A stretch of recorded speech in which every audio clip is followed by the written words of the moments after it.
Hello student, success coaching classes में आपका स्वागत है। यदि आप चैनल में पहली बार आए हैं तो चैनल को सब्सक्राइब कर ले और बेल आइकन को ऑल में प्रेस कर ले ताकि आने वाले सभी वीडियो को नोटिफिकेशन टाइम पर मिल जाए। आज हम डिस्कस करने वाले हैं क्लास 10 का हिंदी का जो आपका एग्ज़ाम 18 जुलाई को होने वाला है। उसके लिए हमारा वीडियो का सेट 4 है। सेट 1 से लेकर आप 3 तक नहीं देखे हैं तो आपका प्लेलिस्ट बना है, आप जाकर देख लीजिएगा। आज हम लोग डिस्कस करने वाले हैं नेताजी का चश्मा, जिसका आपका लेखक कौन है? स्वयं प्रकाश है। ठीक है, आगे देखिए क्वेश्चन क्या है। पहला क्वेश्चन यहाँ पर बोल रहा है, मूर्ति बनाने में काफ़ी समय उहापों तथा चिट्ठी पत्री में क्यों बर्बाद हुआ? देखिए इसका राइट आंसर क्या हो जाएगा? मूर्तिकारों की जानकारी ना होने तथा अच्छी मूर्ति की लागत अनुमान व उपलब्ध बजट ज़्यादा होने के कारण देरी लगा था। आगे देखिए नेताजी की मूर्ति किस चीज़ की बनी थी? तो याद रखिएगा नेताजी की मूर्ति जो है आपका संगमरमर का बना था। किसका बना था? तो संगमरमर का बना था। आगे यदि देखते हैं मूर्ति में किस चीज़ की कमी रह गई थी? तो मूर्ति में नेताजी के चश्मा की कमी रहा था। किसका रहा था? नेताजी के चश्मा का कमी रह गया था। आगे देखिए नेताजी के चश्मा कहानी के कैप्टन कौन था? तो याद रखिएगा चश्मा बेचने वाला क्या था? उसका कैप्टन था। आगे देखते हैं कैप्टन चश्मे वालों को किस बात का दुख होता था? तो याद रखिएगा नेताजी की मूर्ति बिना चश्मे का था, वही बात उसको दुख होता था, मतलब खलता था। आगे यदि हम लोग देखते हैं कैप्टन मूर्ति का चश्मा बार बार क्यों बदल देता था? मूर्ति को पहनाया हुआ चश्मा बिक जाने के कारण उसको बार बार बदल देता था। आगे देखिए हवलदार साहब को पान वाले की कौन सी बातें अच्छी नहीं लगी? तो याद रखिए एक देशभक्त का मजाक उड़ाना पान वाला का जो अच्छा बात नहीं लगा। आगे यदि हम लोग देखते हैं नेताजी के चश्मे कहानी में देशभक्तों को अनादर करने वाला पात्र कौन था? तो याद रखिएगा आपका पान वाला था जो आपको अनादर करता था। आगे देखते हैं कैप्टन को देखकर हवलदार साहब अवाक क्यों रह गए थे? क्योंकि कैप्टन बुढ़ा भी था, मरियल और लंगड़ा आदमी था। आगे ये देखते हैं पान वाला किस बारे में और बात करने की तैयारी नहीं था? तो याद रखिएगा कैप्टन चश्मे वाले के बारे में और कुछ बात करने के लिए तैयार नहीं था। आगे यदि हम लोग देखते हैं लेखक ने पान वाले के चरित्र की प्रमुख विशेषताएं क्या बताई है? तो याद रखिएगा वो बातों का धनी व्यक्ति है। आगे देखिए 2 साल तक कस्बे से गुजरते हुए हवलदार साहब क्या देखते रहे? तो याद रखिएगा नेताजी की मूर्ति में बदलते हुए चश्मे को देखते रहते थे। आगे ये देखते हैं पान वाला क्यों उदास हो गया था?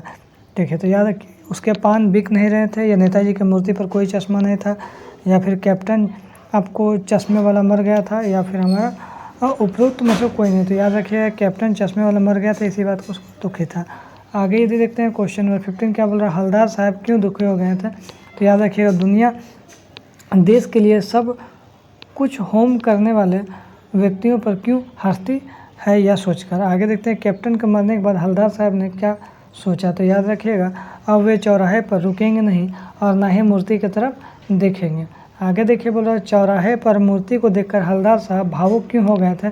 क्योंकि मूर्ति की आंखों पर सरकंडे से बना छोटा सा चश्मा रखा हुआ देखकर। आगे देखिए नेताजी की चश्मा कहानी का लेखक कौन है? तो याद रखिएगा स्वयं प्रकाश है। आगे यदि देखते हैं अब देखिए ये हमारा जो आपका चैप्टर हो जाएगा पद चैप्टर हो जाएगा, जिसका लेखक क्या हो जाएगा? सूरदास हो जाएगा। ठीक है, अब देखिए यहाँ पे बोल रहा उधो तुम हो अति बड़भागी पाठ में किस दुष्टांत में गोपिया ने स्वयं को कृष्ण प्रेम में डूबा हुआ और उद्धव को भाग्यशाली सिद्ध किया गया? तो याद रखिए इसका गुड़ ने चिपटी हुई चींटी के दुष्यंत से और जलमग्न तेल से भरी हुई मटकी से दृष्टांत से कमल के पत्तों के दृष्टांत से। तो उपयुक्त तो सभी हो जाएगा। आगे यदि देखते हैं हम लोग क्वेश्चन नंबर दूसरा क्या बोल रहा है? गोपियों ने उद्धव को दुर्भाग्यशाली क्यों बताया गया? क्योंकि उद्धव श्री कृष्ण के प्रेम से बंधन से अछूते थे। आगे यदि हम लोग देखते हैं उद्धव तुम हो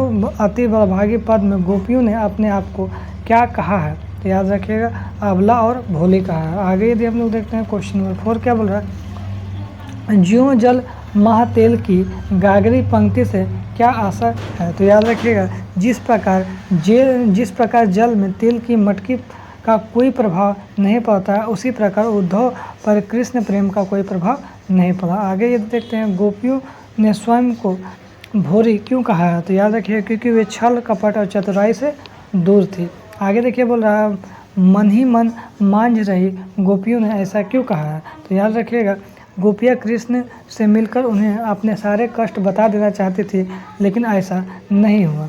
आगे देखते हैं गोपियों के जीने का आधार क्या था? तो कृष्ण के वृंदावन आने की आशा ही उसके जीने का सहारा था। आगे देखते हैं क्या बोल रहा, गोपियाँ विरह की ज्वाला में और अधिक क्यों जल रही थी, कृष्ण के उद्धव के जरिए भेजे गए योग के संदेश को सुनकर। आगे देखिए, मर्यादा न लही से क्या आशा है, तो याद रखिएगा मर्यादा न लही से आशा है क्या, जब कृष्ण ने ही मर्यादाओं का त्याग कर दिया है तो वे धैर्य कैसे धारण कर सकते हैं। आगे देखिए, गोपियों ने हरेल की लकड़ी किसे कहा गया, तो श्री कृष्ण को कहा गया। गोपियों की इस समय मानसिक स्थिति कैसी है, तो याद रखिएगा जागते सोते दिन रात प्रत्येक क्षण श्री कृष्ण के नाम पर ही रटती रहती है। आगे देखिए, गोपियों को योग का नाम सुनते ही कैसा लगता है, तो याद रखिएगा इसका राइट आंसर हो जाएगा मानो मुंह में ककड़ी चली गई हो। ऑप्शन नंबर भी बिल्कुल राइट आंसर हो जाएगा। कृष्ण की संगति में रहकर भी कौन उसके प्रेम से अछूते रहे हैं, तो याद रखिएगा उद्धव उसके प्रेम से अछूते रहे हैं। गोपियाँ योग को व्याधि क्यों कह रही हैं, तो याद रखिएगा क्योंकि उन्होंने ना तो इसे पहले कभी देखा सुना है और ना ही कभी व्यवहार करके देखा है। आगे देखिए बोल रहा, हरि है राजनीति पढ़ी आए पद में राजनीति से श्री कृष्ण की किस नीति की ओर गोपियाँ ने व्यंग किया, तो याद रखिएगा कृष्ण की वादा करने और उसे पूरा करने से संबंधित नीति। आगे देखिए क्या बोल रहा है, गोपियों के अनुसार राजा का क्या धर्म होना चाहिए, तो राजा अन्याय का विरोध करे और अपनी प्रजा के हर अन्याय से दूर रखे। गोपियों के अनुसार पुराने ज़माने में लोगों को भला क्यों कहा जाता था, तो याद रखिए इसका राइट आंसर जो है दूसरों को भलाई करने के कारण। गोपियों के माध्यम से सूरदास ने क्या साबित किया है, तो याद रखिएगा निर्गुण भक्ति पर कृष्ण भक्ति को बेहतर साबित किया गया है। आगे यदि हम लोग देखते हैं, गोपियों के अनुसार श्री कृष्ण ने कार्य द्वारा उन पर अन्याय किया, तो याद रखिएगा योग का संदेश भिजवाकर।